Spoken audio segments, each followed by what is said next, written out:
सफलय काशी व्रत की कथा। तो सफलय काशी व्रत की कथा सुनने के लिए हमें सबसे पहले हाथ में थोड़ा सा तिल या फूल लेकर हमें सफलय काशी व्रत की कथा शुरू करेंगे। तो चलिए फ्रेंड्स, हम कथा सुनते हैं। अर्जुन बोले, हे दीन बंधु, आप कृपया करके पौष मास के कृष्ण पक्ष की एकादशी के विषय में बताइए। उस एकादशी का क्या नाम है, उस दिन किस देवता की पूजा की जाती है और उसके व्रत करने की क्या विधि है। कृपया करके यह सब हमें विस्तार पूर्वक से समझाइए। श्री कृष्ण भगवान बोले, हे पार्थ, तुम्हारे स्नेह के कारण मैं तुम्हें प्रश्नों का विस्तार पूर्वक उत्तर देता हूँ। अब तुम इस एकादशी के व्रत को महत्व सुनो। अर्जुन, इस एकादशी के द्वारा भगवान विष्णु को अति शीघ्र प्रसन्न किया जा सकता है। पौष मास के कृष्ण पक्ष की एकादशी को सफला एकादशी के नाम से जाना जाता है। इस एकादशी के आराध्य देव नारायण भगवान जी हैं। इस एकादशी के दिन श्रीमन नारायण भगवान जी का विधि विधान से पूजन किया जाता है। अर्जुन, इस सत्य मानो कि जिस भांति नागों में शेष और पक्षियों में गरुड़, ग्रह में सूर्य चंद्रमा और यज्ञों में अश्वमेघ और देवताओं में भगवान विष्णु श्रेष्ठ है, उसी प्रकार सभी व्रतों में एकादशी व्रत सबसे ज्यादा श्रेष्ठ है। पांडुनंदन एकादशी का व्रत करने वाले भगवान विष्णु को अति प्रिय होते हैं। इसी एकादशी का व्रत हमें करना चाहिए। मनुष्य को 5 वर्ष तक तपस्या कर जितना फल नहीं मिलता, उतना फल इस व्रत को करने से मिलता है। हे अर्जुन, अब तुम एकादशी सफल एकादशी व्रत की कथा ध्यानपूर्वक सुनो।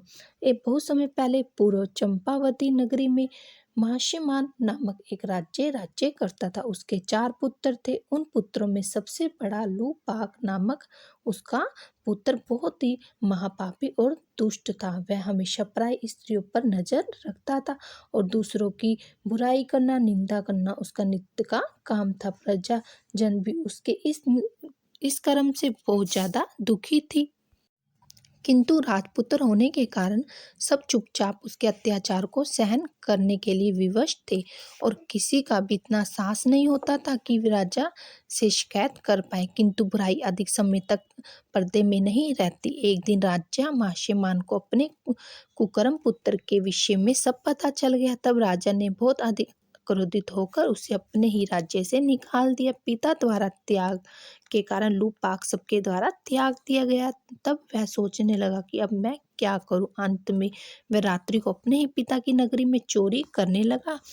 वह एक दिन अपने राज्य के बाहर रहने लगा, दिन में राज्य से बाहर रहने लगा और रात को अपने पिता की नगरी में जाकर चोरी करने लगा तथा और भी बुरे कर्म करने लगा। रात्रि में वह जाकर नगर वासियों को मारता और कष्ट देता। वन में जाकर वह पशु पक्षियों को मारकर खा लेता। किसी राज्य में जब वह नगरों में चोरी करता, एक दिन वह पकड़ा गया, लेकिन राजा के डर से पहरेदार उसे छोड़ दिया करते थे। कभी अनजाने में ही प्राणी ईश्वर की कृपा का पात्र बन जाता है। ऐसा ही कुछ लूपाक के साथ हुआ।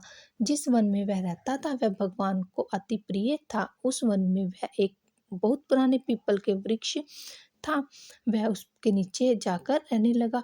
उस वन को सब लोग देवताओं की क्रीड़ा स्थली मानते थे। वन में उस पीपल के नीचे महापापी लूपाक रहने लगा। कुछ दिनों बाद पौष मास के दिन कृष्ण पक्ष की दशमी के दिन वस्त्रहीन होने के कारण लूपाक शीत के मारे मूर्छित हो गया।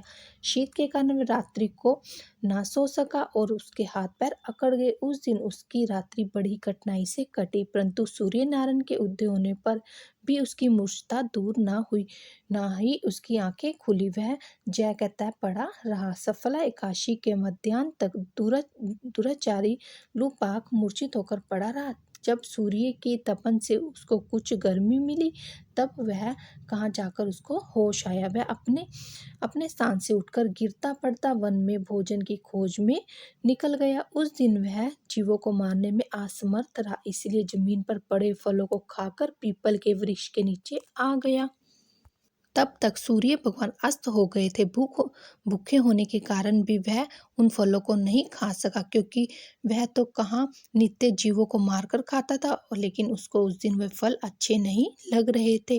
अंत उसने उन फलों को पीपल की जड़ में रखकर कहा, कि हे भगवान, यह फल आपको ही अर्पण करता हूँ, इन फलों से आप ही तृप्त हो जाइए। ऐसे कहकर वह रोने लगा और रात्रि को उसे नींद नहीं आई। वह सारी रात को रोता रहा। इसी प्रकार उसने पापी ने अनजाने में एकादशी का व्रत कर लिया और उस पापी को इस व्रत का तथा रात्रि में जागरण से भगवान अत्यंत प्रसन्न हो गए।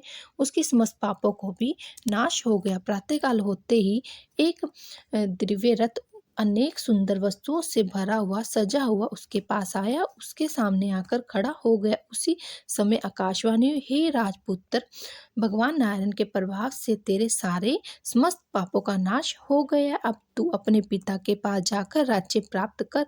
लूपाक ने जब ऐसी आकाशवाणी सुनी तो वह अत्यंत प्रसन्न हुआ और बोला, हे भगवान, आपकी जय हो। ऐसा कहता हुआ सुंदर वस्त्र को वह धारण करने लगा और अपने पिता के पास गया। उसने अपनी ये सारी संपूर्ण कथा अपने पिता को सुनाई। तब उसके पिता ने राज्य को उसको सौंप दिया और जंगल का रास्ता ले लिया। अब लूपाक नियम अनुसार राज्य करने लगा। अपनी उसकी स्त्री, पुत्र आदि भी नारायण भगवान के परम भक्त बन गए। वृंदावन में वह अपने पुत्र को गद्दी देकर भगवान का भजन करने के लिए वन में चला गया। अंत में वह परम पद को प्राप्त हुआ। हे अर्जुन, जो मनुष्य भली भांति पूर्वक सफला एकादशी का व्रत करते हैं और उनके सभी पाप नष्ट हो जाते हैं, अंत में वह मोक्ष को प्राप्त होते हैं। हे अर्जुन, उन मनुष्य को पूछो और सिंगों से रहित पशु समझना जो इस सफला एकादशी का व्रत का महत्व नहीं समझते। सफला एकादशी की कथा पढ़ने और सुनने से भी मनुष्य को राज सूर्य यज्ञ के समान फल मिलता है। तो फ्रेंड्स, ये थी सफला एकादशी व्रत की कथा। तो आपको इस हमारे चैनल पर सफला एकादशी की पूजा विधि भी मिल जाएगी। अगर फ्रेंड्स आपको हमारी ये कथा अच्छी लगी हो, वीडियो अच्छी लगी हो, तो ज़रूर हमारे चैनल को लाइक एंड सब्सक्राइब जरूर कीजिएगा, शेयर कीजिएगा और हमारे चैनल को ज़रूर प्लीज़ फ्रेंड्स सब्सक्राइब जरूर कीजिएगा। और आपको ऐसी ही हमारे चैनल पर वीडियो मिलती रहेंगी। मिलेंगे हम आपको किसी और वीडियो के साथ। जय श्री कृष्णा, जय श्री राधे।